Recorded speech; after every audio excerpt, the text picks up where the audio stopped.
Welcome to another edition of the Home Team, the Voice of Croatia Sports Podcast with me, Branko Lozančić. And me, Domagoj Ferenčić. And myself, Nikola Badovinac. We have a lot of topics to cover today. And obviously, we're going to talk about the Euro. We're going to talk about basketball, tennis, athletics, NFL football even. And should we start with the Euro, huh? Yeah, absolutely. All right, the Euro starts for Croatia. It starts on Friday. Germany's playing Scotland. And for Croatia, it starts on Saturday. We play Spain in Berlin. And yours truly will be there. Booyah! Oh, yeah. You know it. So we're playing Spain, and one of their star players' names is Dani Olmo. Dani Olmo played for Dinamo. And Dani Olmo always has something nice to say about Croatia. In Croatian? Well, yeah? I'm not sure. The article is in Croatian, but I don't know if he said it in Croatian. He might have. He said it's always special to play a game against Croatia. It's always a special game for him. He grew up in Croatia. It's his second homeland. Their team is led by Luka Modric, his idol. And he has so many trophies, and he's so competitive. The midfield is an important part of the team, and they're a complete team, and they make us be really focused. So it's nice to hear him say that. Yeah, no, he played his, I guess he got his career kind of kicked off. Formative years, yeah, kind of. Yeah, he really kind of took the stage here, I guess is the way I would say it. A couple interesting points about the Croatia-Spain game. Overall, we don't really have a good record against Spain. We've played them 10 times. We've only won 3 times. We've drawn twice, and we've lost 5. And the goals for and against is not in our favor. We're at 12-20, so we're -8 there. But didn't we do pretty good against them last time? We did better last time. Yeah, absolutely. I think we kind of broke that. We had a bit of a hex on us with regard to Spain. Either way, they're a super good team, so we're really going to have to put in a good performance. But I think the main thing now is to get off to a good start to kick off the group stage. I think that's what they're all looking for. Yeah, they're all looking for that. Yeah, you get a nice win under your belt, and you could even have 2 draws, even though you don't go for it. Yeah, obviously. But like if you don't, if God forbid they lose the opener, you got to catch up. Then you're playing, and then all of a sudden you're going to realize, just how difficult Albania actually is. Yeah. You know what I mean? Interesting thing I was watching yesterday, so Ante Budimir, who's a striker for Croatia, he's at Osasuna, which is obviously a Spanish side, and he was voted by the fans, he was voted the team's top player, led the team in scoring with 17 goals this season, which was actually 4th in La Liga, which is kind of impressive. And he got into that top team when they put the team together from the players of all the teams, like the reporters. Yeah. And he got into that. Yeah, and he was saying in the interview, I guess it was after Wednesday's practice, they were asking him about, obviously playing a bunch of players that he knows very well because he plays in the Spanish league. And he was kind of commenting on that they have a very specific style of play that's based on possession, which made me think one of the things that we do really well is exactly that, possession. I mean, that's... Oh, yeah, holding the ball. Yeah, that's sure. Like Luka Modric is awesome at that. Give it to him, he won't lose it. He won't lose the ball, right? Rarely. And I'm kind of thinking in terms of it's basically going to be 2 teams that like to hold on to the ball, pitched against each other. Who's going to be able to dominate ball possession here? Yeah, that could get into a grunge match, or what do you call it? A grudge match, yeah. A grudge match where they're both afraid to take too many risks. Mm-hmm. At the start, I'd like to see an early goal by Croatia, obviously. Mm-hmm. Yeah. But an early goal would open it up. Then Spain would have to open up and try to at least equalize, right? Mm-hmm. And then that could open up for us, and then everybody knows how it works. Yeah. Interesting thing. The ref for the team is Michael Oliver from England, 39-year-old. He's going to be the ref for the team, and his assistants are Stuart Burt and Dan Cook. On the lines, Anthony Taylor, 4th, and VAR Stuart Atwell. Apparently this guy wasn't so bad for us when we played Brazil in Qatar. the 1-1. He was the ref, and we ended up winning that one. We've had other experiences with English refs. Yes, we have. Graham Pull, to be exact. Yeah. Yeah, he gave Šimunić 3 yellow cards. You know, you got to push the envelope from time to time. Icing on the Try cake something there. new, right? Well, he doesn't like Croatia. Well, In all of his interviews now, he'll just say a Croatian can take a guy's head off and then spread his arms and say, "What did I do?" He just doesn't like it. Wow. But anyway, that's that. If you're going to Berlin, there's fan zones. Apparently, estimates, there's all kinds of estimates out there, but they're saying between 50,000 Croatian fans and 150,000. Half of them all from Germany. These Gastarbeiter or whatever they call them. Croatians living in Germany. Yeah. So there's going to be a fan zone that takes up to 125,000 fans at the Brandenburg Gate, which is pretty cool. Historic place, blah, blah, blah. And there's going to be a 10,000 capacity fan zone at the Reichstag. That's German Parliament. I'm going to be at the Brandenburg Gate. And I think the beer will be flowing there. Okay, just a heads up for everybody. The reason we're not having Branko call in live is because the beer will be flowing. Well, not just that. You know, they chant, right? Yeah, And, exactly. You won't be able to I'm hear gonna be it. screaming over the phone. Yeah. "Oh," and then Yeah. I don't think it's going to work. Yeah. But if you see me there, you can definitely buy me a beer. And that's about that. So I just want to add on vis-a-vis. So taking a look, setting Spain aside now, moving on to the second game. We play Albania on June 19th. That's Wednesday. Yep. 3 o'clock, Hamburg's Volkspark Stadium. Other point I wanted to mention about, so opening day for us is the 15th. That same day, in our group, Albania is playing Italy at 9 o'clock in Dortmund. Will be an interesting game. It will be an interesting game. It'll also, again, you know, the results of both games obviously are going to set the tone for how things are going to go forward, right? That's plain as day. Definitely. You know, it's going to be interesting any way you dice it, but we come up against Albania on the 19th. Yep. And we don't have a previous record with them. We've never played them before. Oh, we haven't? We've never played them before. And I have a big... Well, then it would just be respectful of them to lay down and lose. Throw us a beer and let us win, right?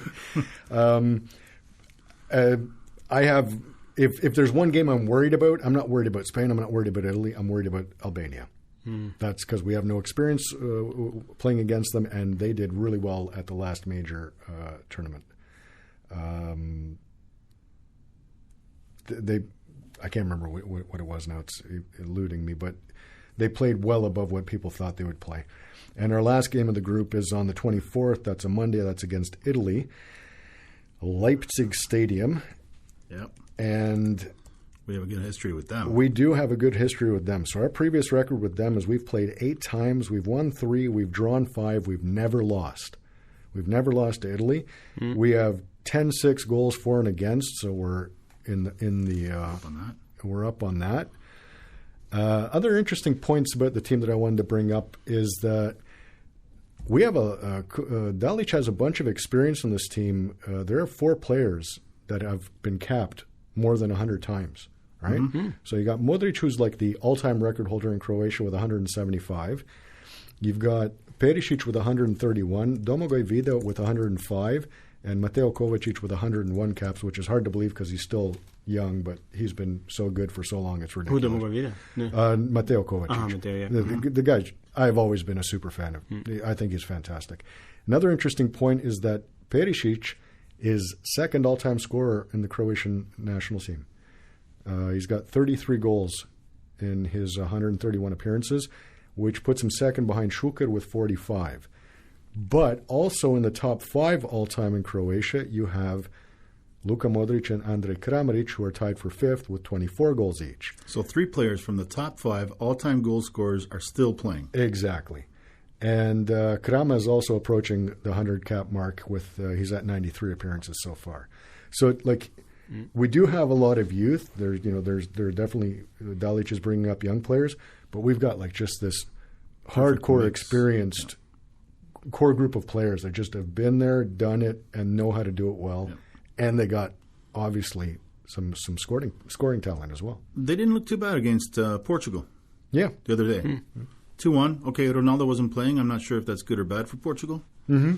But 2-1. They had a lot of chances. The Spanish had chances, I have to admit. Livakovic was on the ball, and I mean on the ball. Mm-hmm. And it looked pretty good.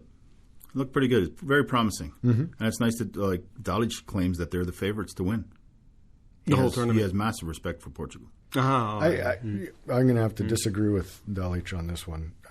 I think Portugal, based on the players they've had historically, they should have 5 European championships and 2 World Cups. Yeah, I agree. I think they've got a problem mentally, not talent-wise. I think it's in the locker room. Yeah. I think there's something going on. They always have some sort of issue. Yeah, and that does a job on their mind, and then because they don't win it. Because based on the talent they've had over the last 50 years, I'm sorry, they're killer. Yeah, they should be anyway. Yeah, they should be, exactly. All right, that's what I wanted to say about football. All right, well, I've got a little something about the football.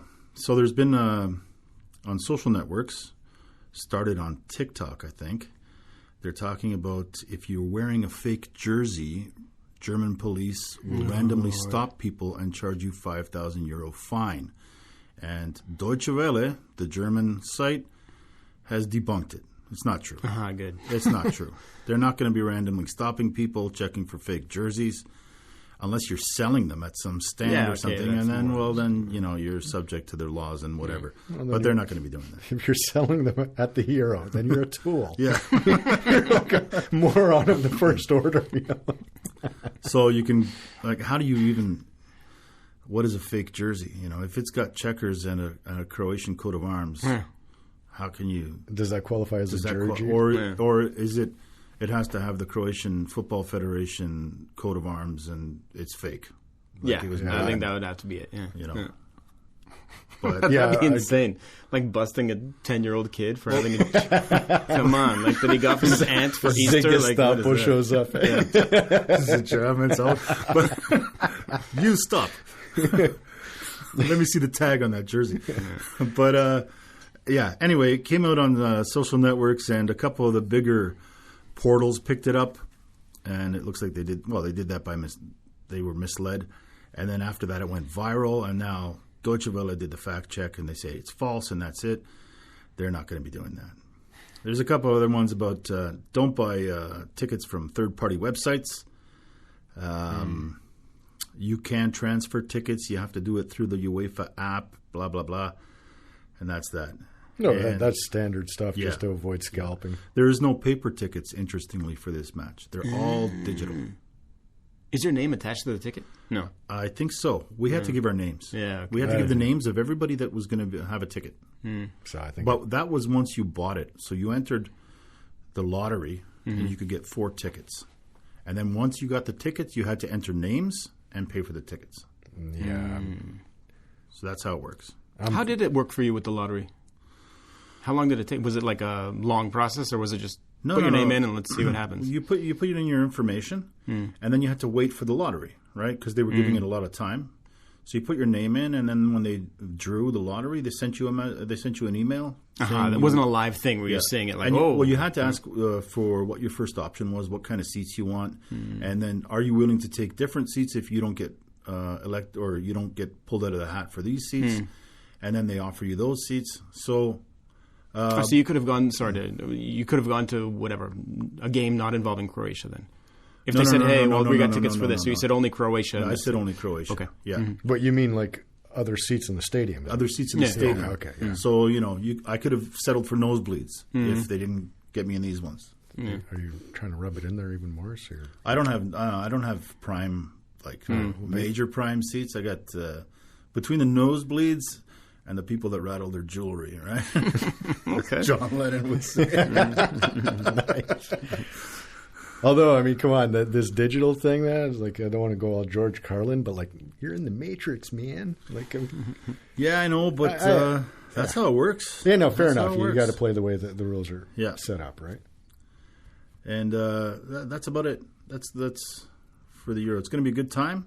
A lot of Croatians going to be there, and I think we're going to do quite well. We got the talent for it. I've been thinking for the last 2 times. I thought we were in contention to win it. So I think we're in contention to win it. But let's just take it one step at a time. Domagoj has a knack of calming the boys down when he needs to, and then getting them all pumped up when he needs to. I think more than any coach we've had so far.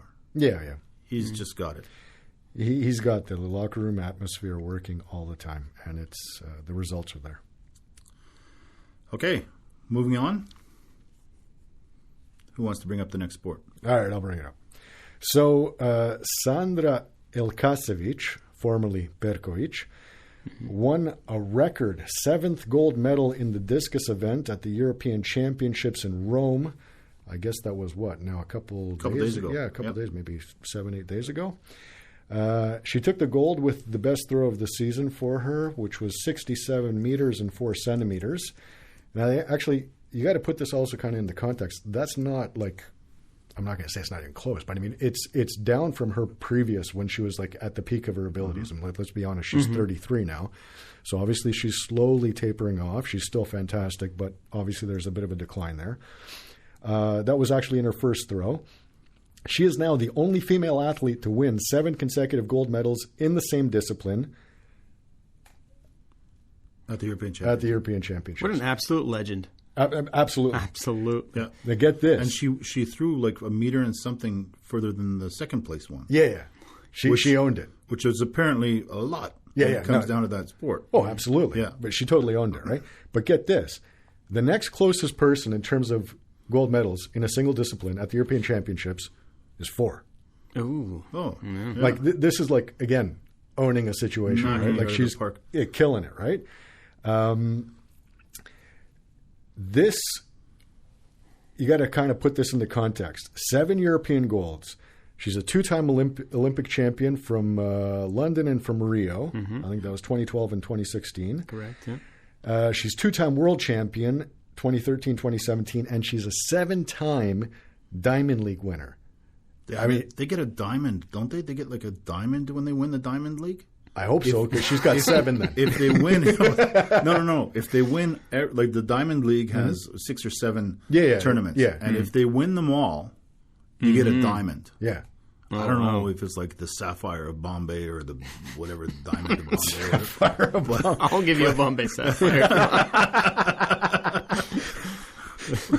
But no, they get a diamond. They get a diamond. I'm serious. Yeah. Don't laugh at me. They get a diamond. That's sweet. Cool. That's I don't know if she. I think she won. I think she was almost. She almost got the diamond one year, but she just won. Either she couldn't compete because she was ill or something, and then she was one. She was one meet shy. Yeah. 1 meet shy of the diamond. Yeah, but she does have, in terms of the actual year, she's got 7-time Diamond League winner. I mean, that is owning a sport.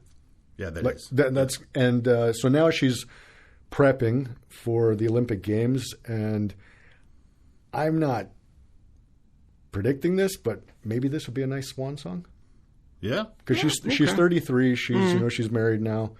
Maybe I don't know. Maybe she plans on continuing. By all means, she can, because she's obviously killing it. Yeah. But if not, that would be a beautiful swan song to go out in a gold medal at the Olympics. That would be cool. Yeah. No. Absolutely. Anyways, that's what I had for Sandra.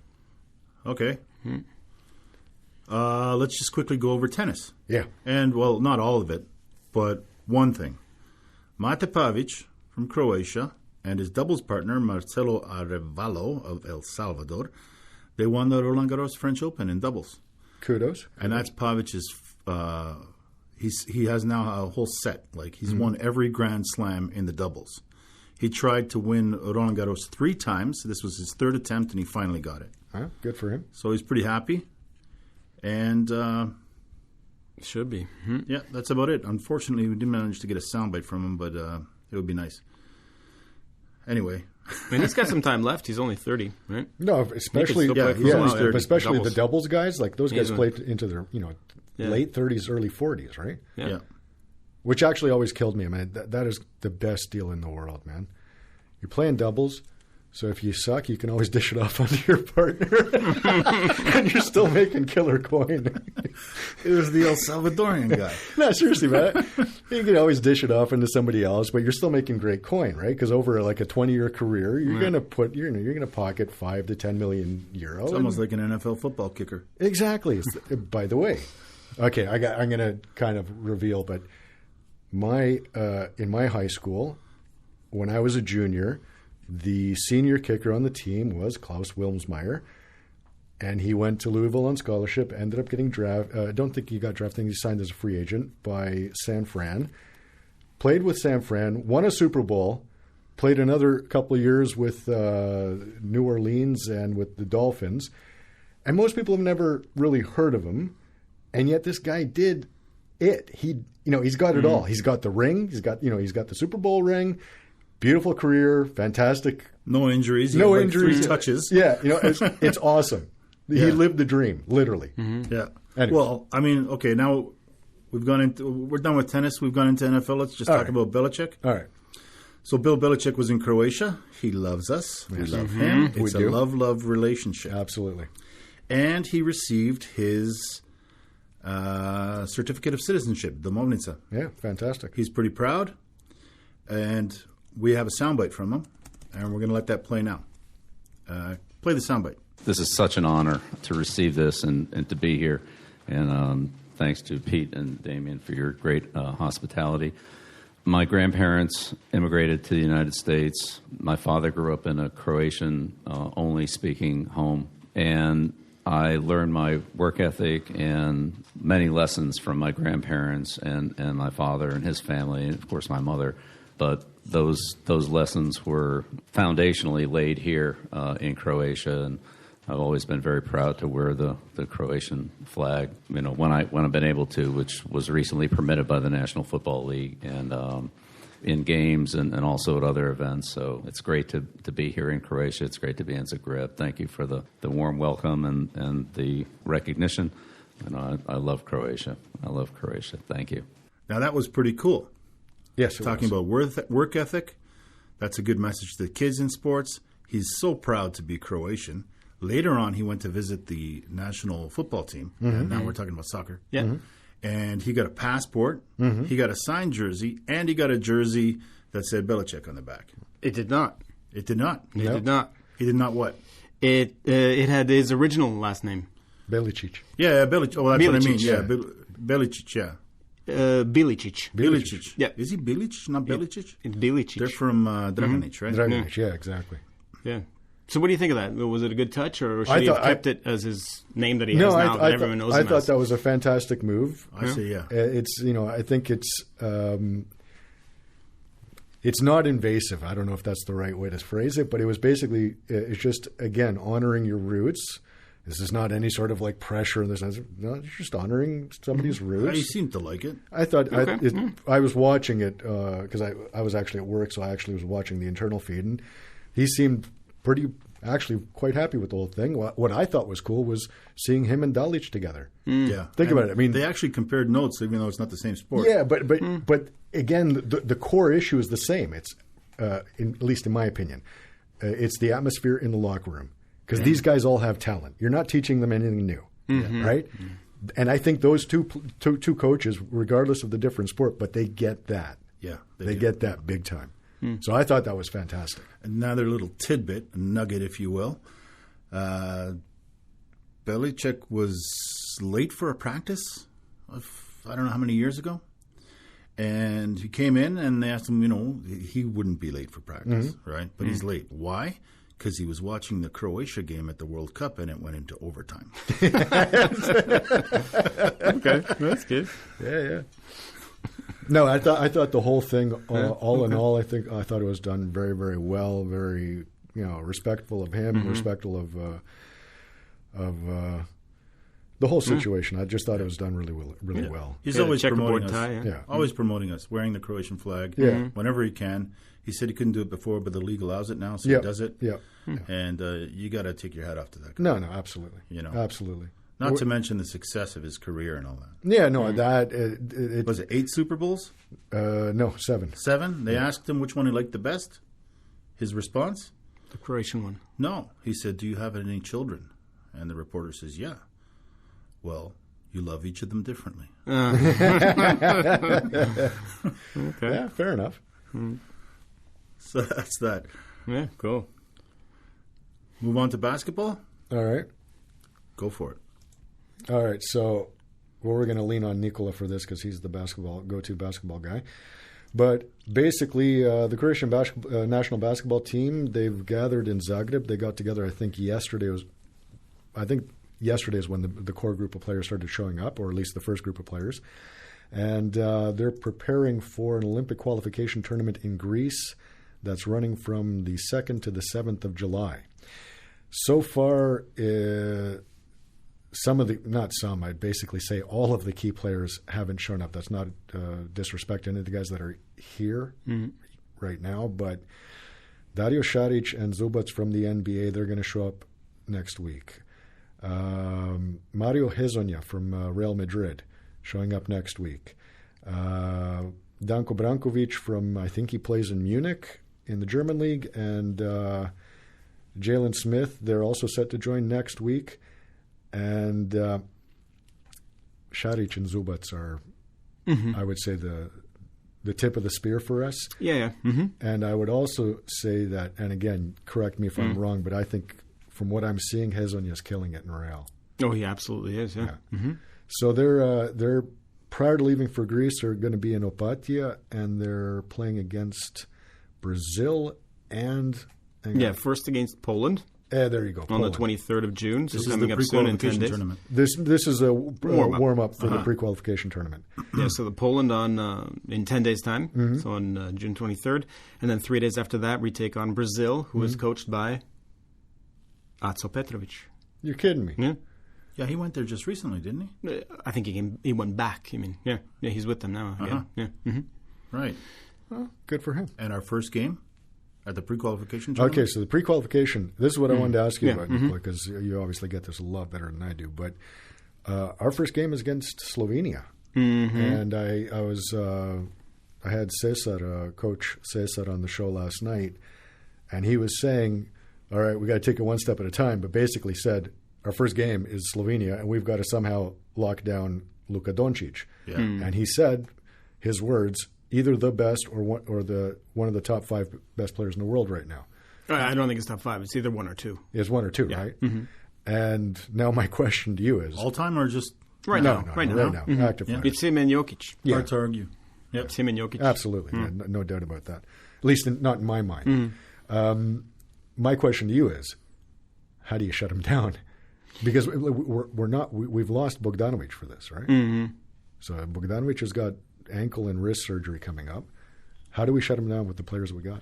Well, you're not going to shut him down. You're going to hopefully shut down everyone else and let him have his 35 points. But there's also a question. I mean, I guess if he loves his national team, so he's going to play if he can. But he's right now in the NBA Finals. Mm-hmm. They just lost last night to Boston again, a third game. I hope it does, because if it goes to a Game 7, that's going to wrap up on June 23rd. And right after that, he's going to come and play Croatia. Mm-hmm. I wish we were at a higher level, but I don't know. That's a long season for the guy, right? So, if he plays, we're going to have to watch out for him, that's for sure. But so you're saying there's a chance? I'm saying there's a chance. Yeah. Actually, this kind of you know what I mean? It's, I actually find that really interesting. I never thought about it that way, but maybe not waste your energy on trying to shut him down, but shut everybody else down. Yeah. Because he's not going to pull a Wilt and score 100, right? No, he's not. No. Those debate shows, I think. Of all the people in the NBA, maybe he's one of the ones that can actually go up to that, But smack you in the head and you're like, hey, here you go. But we'll see. Yeah. He's doing everything he can for the Mavs, but I don't know. Yeah. So, like in terms of our team, where do you see? What are we looking for? What kind of style of play do you think works for us? Honestly, I think we have to lean on our stars. It's not the NBA, but basketball is based on stars. So I think Šarić, Hezonja, even our American import there, Jalen Smith. We could have a debate on that later on foreign players playing for Croatian national teams. Who cares about club teams? Yeah. But we'll see it. It all depends on who's injured and who's going to play. Yeah, because the reason I'm asking this is because I see us up in the front three, center, and the forwards, right? Yeah, that's where I see we got our strengths. I think Zubac is killing it as as a rebounder. He's been doing doubles basically throughout the season, and I think both Šarić and Hezonja are strong in terms of playing the forward position. I'm not seeing anything, unless I'm missing something, which I probably am, but I'm not seeing anything jumping out at me in terms of our guards. No, that's why they have Smith. Okay. All right. That's it. That's oh, yeah, okay. That's it. Yeah, right. period, end of sentence. Yeah. Okay, fair Unfortunately, enough. Yeah. Unfortunately, it's just... Yeah, what about Luka Božić? Have you been following that at all? With Zadar, he was killing it. Yeah, he's been killing it all year. Absolutely, but they won it, right? Zadar won it against Split. Zadar won it against Split. Yeah, they went the distance, 5 games. Yeah. And I think he was the MVP, right? Yeah, Božić is going to play in the Spanish league, if I'm not mistaken. Oh, really? Because I was watching it. So he won Player of the Year in the ABA league. Was MVP for the final in Croatian league, and what gets me is it seems like it's all around. It's scoring, it's boards, it's assists. Yeah, there'd be no surprise then if he's going to the Spanish team. Yeah, back in April they had an article saying he was going to Valencia. Yeah, Valencia. All right. Well, fair enough. Either way, I always thought. I don't think this is really this is probably stating the obvious, but in terms of basketball, we've been underperforming since the 90s. Yeah, well, since Petrovic passed away, basically. Even after that. It was around then. Yeah, okay, fair enough. And that was a huge hit. I mean, let's be honest. The guy's a legend, right? Yeah. But the whole generation, Yeah, him, Raja, Kukoc, Stojkovic. There was just Arjan Komazec. There was just a great group of players at that time. But I'm of the opinion that we've massively underperformed in terms of the talent level that we had. It's not like we didn't have. I'm not saying we had the same level of players as that generation, but we did always have, a few good players. I think there was a bit of infighting going on in the Croatian Basketball Association, Yeah, more management than... More management, yeah. Yeah. And there was always arguments about who's going to be the coach and then this and that. And there was breakaway teams from Cibona. And all this happened, and, that's how we got the Cedevita. And I think that a lot of players wouldn't play for the national team. They got in the NBA, and they said, that's it, we'll forget it, thanks. Yeah. So, I don't know, it's kind of hard to judge that period. It's like the dark ages of Croatian basketball. Yeah. Well, hopefully we're coming out of the dark ages. I'm a big fan of Coach Cesar as well, because I remember watching him when he was playing. Okay. The dude reminded me of Clyde Drexler. Oh, wow. Similar style of play. It's high praise. I'm not saying he's Clyde. Clyde's awesome. But I got that vibe. I saw a similar style of play with him. Yeah. So, anyways, I'm a big fan, and I hope they do well. Okay, we're going to move on to another sport. All right. Let's talk about Hrgović. Oh. Okay, so he didn't win. I get it. Yeah. Anyway, Hrgović, he lost his bout against Daniel Dubois from the UK, and it was for the interim IBF heavyweight title. And the feeling was that if he won, he was going to fight Usyk.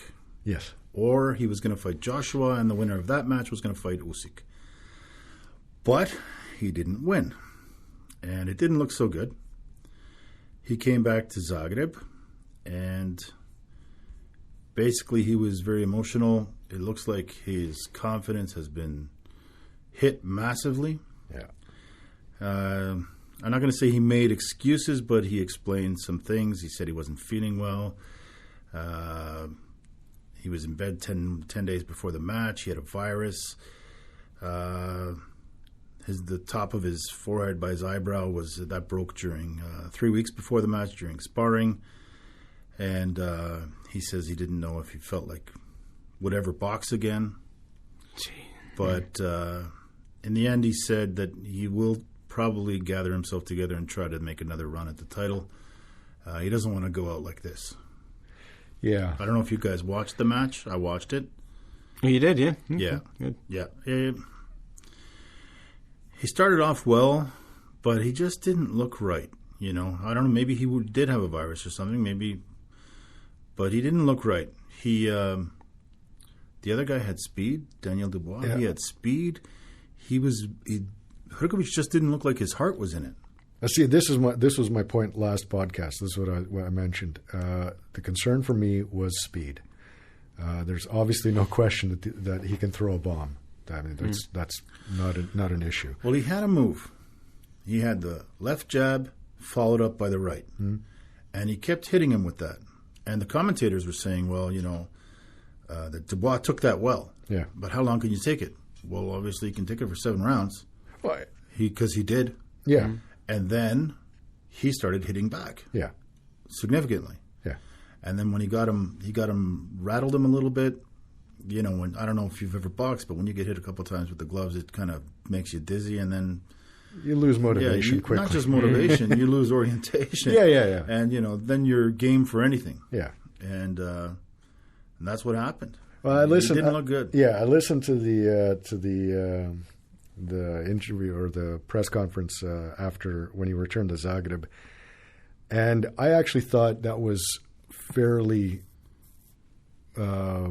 okay on his side. What he said, he basically, as far as the way I interpreted it, he basically came out and said, I had everything lined up. I had all these ideas, plans, blah, blah. Everything was lined up, and it all blew up in my face. And he said openly, I'm devastated about it. And I think that's actually maybe, given that you've lost the bout, maybe that's a good point from which to start building back up again, right? Mm. Well, he said, the way I feel now, I'd never want to box again. But he said, on one hand, this is like the end of the world for me, but I can't go out like this with a loss. Yeah. And he'll probably have to get himself together and attack the world title again. Yeah. I mean, he had 17 fights and didn't lose. Yeah. And then it must be a massive hit to the ego Absolutely. when you lose Absolutely. after winning 17. Yeah. So that's part of sports. Get yourself together. Yeah. Train. Pick up some speed. I don't know. Don't get a virus. Well, Ian. Go ahead, Nicholas. No, Dubois' trainer before the match was saying that Hrgović was too arrogant. Oh, Did he you was see that? very arrogant. Yeah, he was. We're going to crush you like Croatia crushed England in football, and I didn't know that. In boxing, it's kind of okay. They all do the trash talk. Yeah, but so I'm didn't follow it up. I'm a big if I'm in somebody's corner in terms of boxing, if I'm like a coach or trainer or whatever, first thing I'm saying is no trash talking. If you're focused on trash talking, you're not focused on what you're supposed to be doing in the ring. You got to keep laser focus on what's going on because these people know how to throw bombs. They can take you out in a second. Well, in general, I don't like the trash talk. I like when you have respect for your opponent. Yeah. And then you beat them. And you beat them with also respect for them. Yeah. They played very well. I think they're a great team. We won, blah, blah, blah. Not like the Canadian soccer coach at the last World Cup who said what they're going to do to Croatia, and then Croatia did that to him. Yeah. Right? And again, we handed them their asses, let's be honest, and we did it with style. We didn't take we didn't have any commentary after the fact. I was like, thank you very much. Goodbye. We're gonna beep that out, that. Yeah, well, whatever. No, but basically, show some class. I always used to say back when I was playing back in the day, your basketball court, your football field, your soccer pitch, that's your church. That's where you go to pray. Don't embarrass the church. Don't embarrass your pitch. Don't embarrass your teammates. Don't embarrass the sport. And I don't, this idea of okay, fine, you trash talked before the boxing match, then you lost. Well, how do you look now? Yeah. So that's. I hope he gets it together. I hope he goes in with a little bit more humility, but with a lot of confidence and a lot of power and strength behind him, and I think he'll do fine. Well, he's not old. No, so he's got a career ahead of him, and basically boxing, unless you're going to be world champ for a long time, grab all the money you can, and I think he can do it. He can still get quite far, maybe even all the way. Mm-hmm. Make some money, set yourself up for life, and that's a good thing. Yeah, I hope he does well. Does anybody want to bring something else up before I bring up my last story? Bring her up. Yeah. All right, we're going back to football again. All right. And I mean European football. Soccer. The Croatian Football Federation is celebrating 112th anniversary today. Ooh. Booyah. Happy birthday. That would be June 13th, 1912. It was formed. They chose Dr. Milovan Zoričić as the head of the football section of the Croatian Sports Federation. And that is how we officially began our rich history of the Croatian National Football Federation. Fantastic. Interesting. Now, I don't have to go over all of our successes because most of us know them. And but just for posterity, we'll throw that in there, right? Well, we can throw in our captain if you want. He's the star of every show we do. But, yeah. Well, Modric did it. He took the UEFA title and FIFA title of Player of the Year, and he won the Golden Ball. He's one of the few that's done it. Top in all times. Zlatko Dalic, our coach, he's the most successful coach we've ever had. And so we're 112 now. Yeah. That's actually kind of surprising. I didn't think we went back that far, to be honest with you. Yeah. Just because of the political situation. Yeah, I get it. No. But that's definitely cool, and it also makes me feel incredibly old when you talk about something being 100 years old and it's not in the 1800s. That's exactly what I was thinking. That's the first thing that popped in my mind. Yeah, I was like, 1880s. Oh, that's a long time ago. I just feel like an old dude now, I guess. That's true. The first ball came to Županja. Županja. Yeah. Awesome. It was like 1880 or something. And there was English workers came to Rijeka to build a factory in 1880, and the local boys started to play football with them in Županja. And that's how it all started. Yeah, cool. All right, this wraps up the sports, the home team for this week. Which was also educational this week. Mm-hmm. It was educational. Yeah. I'm going to be in Berlin for an away match. The away team. Oh, geez. Yeah, just keep rubbing it in. Yeah, I know. That's what I was about to say about that. All right, fair enough. Unfortunately, it looks like it's going to be rain that day. Oh, yeah. I'm sure that's going to kill the spirit, eh? Yeah. I'm going to buy one of those, those amusement park raincoats. No, the kind that's like a scrunchie. It fits in your pocket. But, but I was thinking, I'm actually I'm mildly disappointed. I thought you were going to get the thing that you pop on your head with the umbrella. That's, it's a hat with the umbrella. Oh, they seem dead with that. Dude, you can have like 2 beers under there with like the little hose going to your mouth.